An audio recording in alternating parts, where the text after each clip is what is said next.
The Midtown Academy is open for business. It has been a while getting to where they're going, but they have now arrived.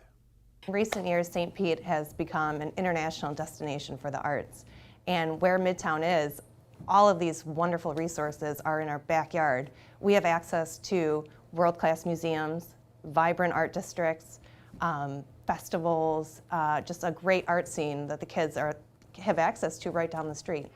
Each lesson in our cultural arts art class is either based on an art culture, a global culture, influential artist, an art movement, and of course the artwork that are at the area museums. So we start in the classroom.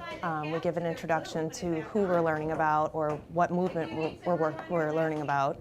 And then we take a trip, and that really exposes them, and this is for music as well. It gives them real life experience. To seeing a piece of artwork in real life is completely different than seeing it at the screen. And they have access to this kind of community, kind of collaboration of learning from art teachers from Midtown, obviously, museum professionals, and local artists. So they get this different, well-rounded education that is multifaceted versus just hearing it from the teacher. You know, in museums, we're going to see things in real life, and it's going to be just with the standards, but instead of possibly, let's say if I were doing a traditional landscape lesson, of course I would do maybe Edward Hopper.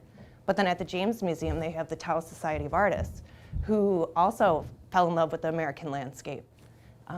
So it's just a different way of kind of teaching kids the same type of lesson. This would be the perfect opportunity for them to really express their potential and their growth as an artist. Students have the opportunity to go to music and art twice a week. So that's 4 classes of, you know, the arts each week. So, you know, one class, I know how we divided the arts. One teacher is kind of doing standard-based lessons, whereas I'm doing the cultural side, and we're going on field trips to cultural organizations, and my class always will involve an artist, an art movement, or an area cultural organization. Most of the kids always talk about the Dolly. I mean, I think he's probably the most widely well-known. And then they hear the other kids who've been to the Dolly and hear how wonderful and great it is. I mean, this is our international draw to St. Pete. And I think the Dolly had a lot to do with the other museums that are popping up.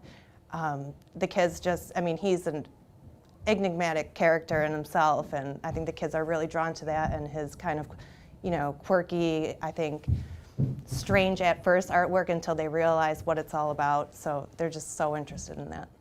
I know I'm excited and why I wanted to be at this school. It really took my love of working in an art museum and working in being an art teacher in a public school. It's like I get to do both at once. Not only do I get to teach about great artists, I get to teach about the great artists that are here and exhibited in St. Pete. We have some of the best museums in the country. We have the Dolly, the James Museum, Imagine, the MFA, which has such a broad breadth of different type of art.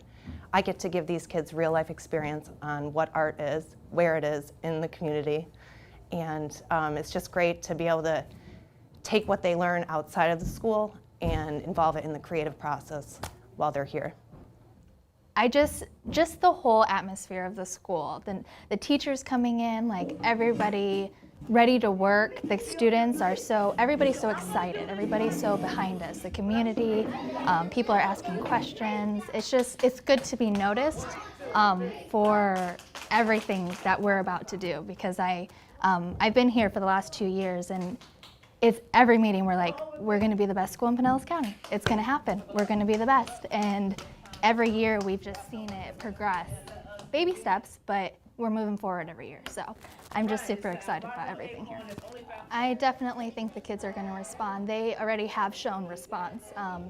Even in my 2nd grade classroom, talking about how we're going to go on more field trips to show our learning and to learn in different ways. They're just really excited because some of the places in St. Pete our kids haven't been to, and they're just they're reaching for that desire, and we're able to give it to them this year finally. So and I haven't even been to some of those places, so I'm excited too. So it's kind of it's a school thing. Everybody's excitement is just traveling.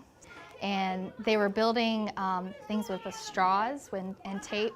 And I walked in kind of halfway through, and they were putting different cars and seeing how many cars they could set on top of the straws.